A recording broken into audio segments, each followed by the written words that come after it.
राज और पूजा एक साथ पढ़ाई करते थे। वह दोनों एक अच्छे दोस्त थे। राज मध्यम वर्ग परिवार से था, लेकिन पूजा एक बहुत ज्यादा अमीर घर की लड़की थी। दोनों साथ में पढ़ाई करते थे और साथ में कॉलेज पढ़ने के लिए जाया करते थे। दोनों के घर एक ही गांव में थे, इसी कारण थे दोनों कॉलेज के बाहर भी खेलने के लिए जाया करते थे। ऐसे में राज और पूजा दोनों में काफी ज्यादा गहरी दोस्ती हो गई थी। दोनों में काफी ज्यादा मित्रता होने के कारण दोनों एक अच्छे दोस्त बन गई थी। लेकिन दोनों में आपसी में कभी प्यार की बातें नहीं हुआ करती थी, मतलब कि कभी दोनों एक दूसरे को ज़ाहिर नहीं किया था कि वह एक दूसरे को प्यार करते हैं। धीरे धीरे इनकी दोस्ती और गहरी बनती गई और इन दोनों को दोनों के साथ रहने की आदत हो चुकी थी और दोनों कभी भी अलग नहीं रह सकते थे। धीरे धीरे राज को पूजा से बेइंतहा प्यार हो गया था, लेकिन पूजा को इस बारे में नहीं पता दे। पूजा हमेशा चाहते थे कि वह एक अमेरिका तथा विदेश में रहने वाले लड़के से शादी करेगा जो बहुत ज्यादा अमीर होगा। राज एक मध्यम वर्ग परिवार से था, इसी कारण से पूजा की ध्यान राज पर नहीं गया। पूजा हमेशा से ही चाहते थे कि हमें अमेरिका में रहने वाले लड़के जो बहुत ज्यादा कमाते हैं, मैं उन्हीं से शादी करूंगी और उनके साथ पूरी जिंदगी भर खुश रहूंगी। धीरे धीरे समय बीतता गया। पूजा की शादी की उम्र हो चुकी थी। उनके माता पिताजी हम लड़के ढूंढने की तैयारी कर रहे थे। जैसे ही एक दिन पूजा राज्य कहता है कि मेरे पिताजी तथा माताजी मेरे लिए लड़का ढूंढने का प्रयास कर रहा है, तो उसके बाद हर राज के पैरों तले जमीन निकल गई, क्योंकि राज भी पूजा से बेइंतहा प्यार करता था।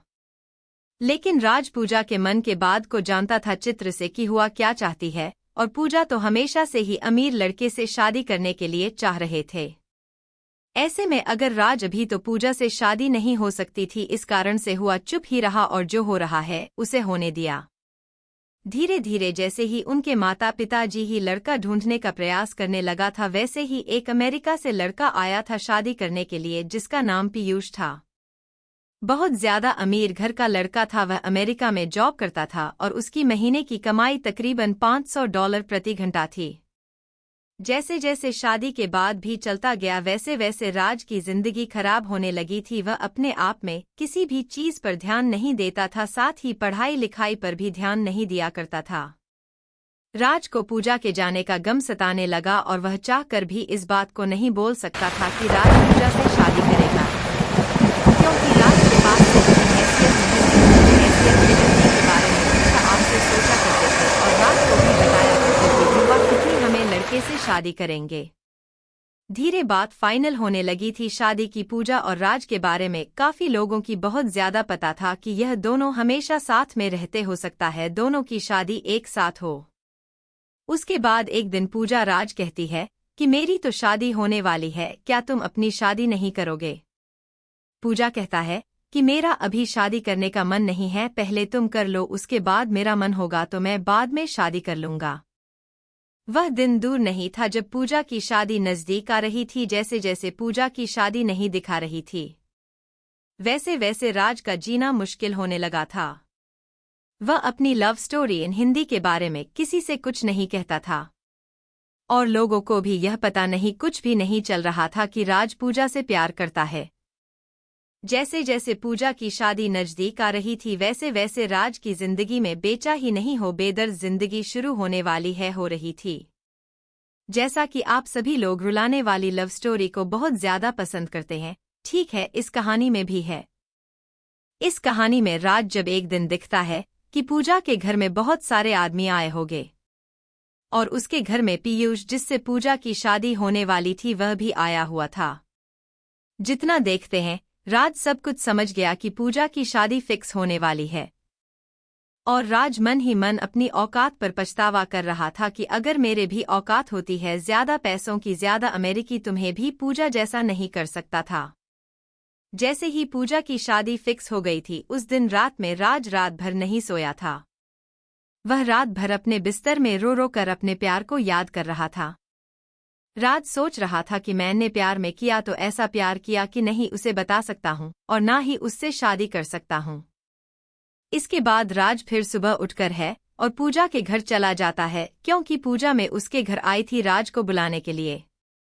दोनों की शादी में महज कुछ ही दिन बाकी थे। पूजा अपनी शादी को लेकर बहुत ज्यादा खुशी में थी। इधर आज अपनी जिंदगी को लेकर लेने सपने दादा रात भर रोया करता था अपनी सैड लव स्टोरी को लेकर। दोस्तों, हमेशा से ही प्रेमी प्रेमिका के बीच में यही सब होता आया है। जब भी कोई किसी से सच्चा प्यार करता है वह उसे बहुत ही मुश्किल से मिलता है और सच्चा प्यार की कहानी बहुत जल्दी अंत हो जाती है। अब तो पूजा की शादी होने ही वाली थी। राजेश की तैयारियों में बिजी था। पूजा राज को अपने साथ कभी मार्केट लेकर जाती है तो कभी कपड़े खरीदने के लिए रुक अभी दर्जी के यहाँ। राज बेचारा पूजा की शादी को लेकर बहुत ज्यादा तैयारियां कर रहा था। साथ ही है राज को मन ही मन बहुत ज्यादा उदास भी रह रहा था कि उसकी जिंदगी में से पूजा जाने वाली है। लेकिन फिर भी वह किसी से कुछ भी नहीं कह रहा था और अपना काम सही और सही समय पर कर रहा था। अब तो वह दिन भी आ गया जो पूजा की सगाई हो रही थी। फिर भी उसके एक ही दिन बाद पूजा की शादी थी। सभी मेहमान लोग आ चुके थे। राज मेहमान की खातिरदारी कर रहा था तथा अब तो बाराती भी आने वाले थे पूजा की, और वह बढ़ाते की खातिरदारी अथवा सम्मान करने के लिए तत्पर खड़े थे। आपको बता देगी, दिल में इतनी ज्यादा दर्द होने की वजह से अपनी प्यार की कहानी किसी को बताए बिना एक बार चुपचाप सब कुछ जान कह रहा था। अब तो पूजा की शादी हो गई थी। पीयूष बस के साथ घूमने फिरने के लिए तथा हनीमून मनाने के लिए कहीं दूर जाने वाला था। राज मन ही मन उदास हो रहा था। उन्होंने पूजा को लेकर खो गई चिंता ही छोड़ देते, क्योंकि अब तो पूजा की शादी भी हो गई थी। अब तो कुछ नहीं होने वाला था। पीयूष और पूजा दोनों साथ में घूमने के लिए चले जाते हैं। दोनों साथ में जब घूमने जाते हैं, एक मॉल में शॉपिंग करने के लिए जाती है पूजा और पीयूष दोनों। जैसे ही मॉल में शॉपिंग करने के लिए अंदर जाती है तो पीयूष को किसी प्रकार का काम लग जाता है। वह कहता है कि तुम गाड़ी लेकर अपने घर चले जाओ, मैं काम कर कर घर वापस आ जाऊंगा। जैसे ही गाड़ी लेकर पूजा घर आ रही थी तो गाड़ी में ही फिर उसका मोबाइल छोड़ गया था। उसके मोबाइल में एक लड़की का फोन आ रहा था जिसका फोटो भी उसके कॉलर आईडी पर लगा हुआ था। वह लड़की तो नहीं ज्यादा सेक्सी थी, नग्न अवस्था में फोटो लगा हुआ था। यह देखकर पूजा को गुस्सा आ गया और उन्होंने सोचा कि यह कौन लड़की है जो मेरे पति को फोन करती है। पूजा गुस्सा से फोन उठाती है। वैसे ही फोन उठता है, उधर से आवाज आती है, जानू तुम कहाँ हो? लग रहा है मुझे छोड़कर कहीं चले गए हो या तुम्हें कोई दूसरी मिल गई है। अब तो तुम मुझे फोन भी नहीं करते हो। यह देखकर पूजा को बहुत ज्यादा गुस्सा आ जाता है। हुआ फोन काट देता है। जैसे ही पूजा फोन करती है वह बहुत ज्यादा गुस्से में होती है। वह गाड़ी इधर उधर और बहुत ही स्पीड चलाने लगती है। गाड़ी स्पीड चलाने के क्रम में उसके सामने एक बहुत बड़ी गाड़ी आती है और पूजा गाड़ी को कंट्रोल नहीं कर पाती है और उस गाड़ी में जाकर टक्कर मार देती है। पूजा जैसे ही गाड़ी को टक्कर मार दी है वह बेहोश हो जाती है। अब तो पूजा की बहुत ज्यादा हालत खराब हो गई थी। उसके दिमाग से बहुत ज्यादा खून निकल रहा था, मतलब उसके सर में चोट लगी थी। जैसे ही ऐसी जानकारी पूजा के घर वाले तथा राज को मिलती है वह तुरंत ही दौड़े दौड़े शहर जाकर अपनी पूजा को उड़ाकर हॉस्पिटल लेकर आता है। हॉस्पिटल ले जाने के क्रम में पूजा की हालत बहुत ज्यादा खराब हो जाती है, जिस कारण से उसे बहुत ज्यादा मात्रा में उसके सर से खून भी निकल रहा था। यह देखकर राज को बहुत ज्यादा फिक्र होने लगी थी, लेकिन फिर भी वह पूजा को संभालकर हॉस्पिटल लेकर गया। हॉस्पिटल लेकर जाने के बाद डॉक्टर ने चेक करता है और कहता है कि इसके दिमाग में चोट आई है। पूजा की दिमागी हालत सही नहीं है। हो भी सकता है यह पूजा को अब कुछ याद भी ना आए और याद आने में कितना दिन लग जाए यह कह भी नहीं सकते हैं। उस समय तक अब तो पीयूष हॉस्पिटल आ चुका था। डॉक्टर की यह बातें सुनकर पीयूष कहता है कि अगर इसे याददाश्त नहीं आएगी तो मैं इससे नहीं रखूंगा। अगर इसकी स्वास्थ्य सही नहीं रहेगी तो यह मेरा कौन सा काम आएगी। इससे बेहतर होगा कि मैं कोई दूसरा शादी कर लूंगा। आप अपना बेटे को देख लीजिए। यह बात पीयूष कहता है पूजा के माता पिता से। लेकिन पूजा के माता पिता भी इन सभी बातों को नहीं बोलना चाहते थे, नहीं सुनना चाहते थे, क्योंकि उसके बेटे की तबीयत बहुत ज्यादा खराब थी। वह जल्द से जल्द चाहते थे कि उसकी बेटी पूजा पहले सही हो जाए, उसके बाद जो होगा देखा जाएगा। इतना कहते पीयूष कहाँ से चला जाता है और कहता है कि अगर इसकी तबीयत और इसकी दिमागी हालत पूरी तरह से सही हो जाए तो मुझे बता देना। और साथ में पीयूष यह भी कहता है कि अंग्रेज की दिमागी हालत सही नहीं हो रही होगी तो मुझे मत बताना, मैं दोबारा शादी कर लूंगा। यह सब सुनकर पूजा मन ही मन रो रही थी, लेकिन राज उसे दिलासा दिलाया था कि सब कुछ सही हो जाएगा, तुम बस सही हो जाओ। अब तो पूजा को छोड़कर पिक्स अभी चला गया था, लेकिन उसकी देखरेख करने के लिए राज वहां मौजूद था। एक दिन और रात एक करके पूजा को अपनी मेहनत से बहुत ज्यादा सेवा कर रहा था। और फिर इतना भी काम लगता, मेडिकल दवाई जाना लाना या कोई भी काम तो राज्य किया करना था। सुबह बहुत ज्यादा मात्रा में हनी के समान दाता फल पूजा को लाकर दिया करता था, जिसके कारण सुलझा को इस पर ज्यादा प्यार आने लगा था। थोड़ा सा भी दूर नजर से होता था राज तो पूजा को तुरंत ही राज की चिंता होने लगती थी। लेकिन उसे घरवाले पूजा को कहते हैं कि अब तुम हमेशा राज राज क्यों करते रहती हो, राज तुम्हारा कौन लगता है। राज थोड़ा सा भी सोनी या कोई काम से अपने घर जाता था तो पूजा हमेशा राज को आवाज देने का प्रयास करता रहता था।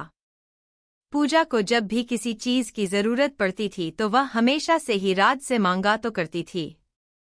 एक दिन जब पूजा अपने माता पिता से कहती है कि राज कहाँ है, बोला हमें उसे बात करनी है, तो पूजा के माता पिता कहता है कि राज की शादी होने वाली है, राज भी अपनी लड़की देखने के लिए बाहर गया हुआ है। इतना सुनते ही पूजा के दिल में घबराहट होने लगती है और कहता है कि मेरा आज को लड़की की क्या जरूरत पड़ी है, आज तो बोल रहा था कि अभी वह शादी नहीं करेगा। फिर उसके माता पिता कहता है कि राज की भी शादी की उम्र हो गई है। उसके माता पिता बोल रही है कि शादी करने के लिए, इसी कारण से राज अपनी लड़की देखने के लिए गांव से बाहर गया हुआ है। फिर वह कहती है कि मुझे उसे जरूरी काम है, उसे जल्दी बोला दो। राज के माता पिता तथा राज दोनों तैयार हो रहे थे लड़की देखने जाने के लिए, तभी पूजा के माता पिता को फोन करके कहता है कि राज कहाँ है। राज के पिताजी कहते हैं कि राज अभी तैयार हो रहा है, उसके बाद हम लोग लड़की देखने के लिए जाएंगे। फिर उसके बाद पूजा के पिताजी कहते हैं कि पूजा राज को खोज रही है, शायद उसे कोई जरूरी काम होगा, इसीलिए राज को थोड़ा सा समय निकालकर बोलना कि पूजा उससे मिलने के लिए चाह रही है और कुछ देर के लिए वह अस्पताल आ जाए, फिर उसके बाद यहाँ से लड़की देखने के लिए जा सकता है। फिर उसके बाद राजा अस्पताल आता है पूजा से मिलने के लिए। उसके बाद पूजा कहती है कि क्या तुम शादी करना चाहते हो मुझसे, क्योंकि पूजा एक दिन राज को अपने रूम में रोते हुए सुन लिया था और वह यह भी जान दे देगी राज मुझसे प्यार करता है। उसके बाद राज कहता है कि मैं तो हमेशा से ही तुमसे प्यार करता था और करता रहूंगा। ऐसे में अगर तुम मुझसे प्यार करती हो तो मुझसे शादी कर सकती हो, वरना मैं अपनी लड़की देखने के लिए मेरे पास था पिता के साथ लड़की देखने जा रहा हूँ। उसके बाद पूजा राज का हाथ पकड़ लेती है और कहती है कि मैं तुम्हारे साथ जीना मरना चाहती हूँ। मैं भी तुमसे बहुत पहले से ही प्यार करती थी, लेकिन मैं अपने प्यार को समझ नहीं पा रही थी। मुझे तो इतना अमीर लड़का चाहिए तो शादी करने के लिए, लेकिन आप मेरा सोच बिल्कुल बदल चुका है। अब मैं तुमसे शादी करने के लिए तैयार हूँ। फिर कुछ दिन बाद पूजा पूरी तरह से ठीक हो जाती है और फिर अपने घर वापस चली जाती है। उसके बाद पूजा के पिताजी उसके माता पिता को बुलाता है और कहता है कि आपके बेटे ने कहा था कि वह पूजा से शादी नहीं करेगा, हम लोग आप सारा रिश्ता तोड़ने वाले हैं। उसके बाद पीयूष माफी मांगता है और कहता है कि मैंने गलती से बोल दिया, तो मुझे लगा था कि अब पूजा सही नहीं होगी, लेकिन अब तो पूजा बिल्कुल सही हो गई है, मुझे ही पूजा को रखने में कोई आपत्ति नहीं है। लेकिन पीयूष की हकीकत जानने के बाद पूजा कहती है कि उसका चक्कर बाकी अन्य लड़कियों से भी चलता है, इस कारण से मैं फिर उसे शादी नहीं कर सकती हूँ। उसके बाद पीयूष बहुत ज्यादा मिन्नतें करता है, लेकिन राज के माता पिता और पूजा के माता पिता नहीं मानते हैं। उसके बाद पूजा अपना रिश्ता सारा उसे तोड़ देती है और दोनों फैमिली के बीच पूरी रिश्ता खत्म हो जाता है। उसके बाद पूजा हो रहा है कि शादी बड़े ही धूमधाम से सभी के आज्ञा के अनुसार होती है। शादी के दिन पूजा और है राज बहुत ज्यादा खुश थे। पूजा को क्या मालूम चल गया था कि पैसा कुछ भी नहीं होता है अगर जिंदगी में प्यार नहीं है तो, क्योंकि पैसा तो कमाया जा सकता है, लेकिन एक अच्छा इंसान जो प्यार करने वाला होता है वह कभी नहीं मिल सकता है। पूजा को यह अच्छी तरह से मालूम हो गया था कि जिसके पास ज्यादा पैसा रहता है वह ज्यादा ही लड़कियों के चक्कर में रहता है, और जो बाहर देश में रहता है वह तो बहुत ज्यादा लड़कियों के चक्कर में रहता है। इसी कारण से वह अपने पड़ोस में रहने वाले राज से शादी करने का फैसला किया था। अब तो शादी करके दोनों अपनी अपनी जिंदगी बहुत अच्छा था, बहुत मस्ती के साथ गुजर रही थी।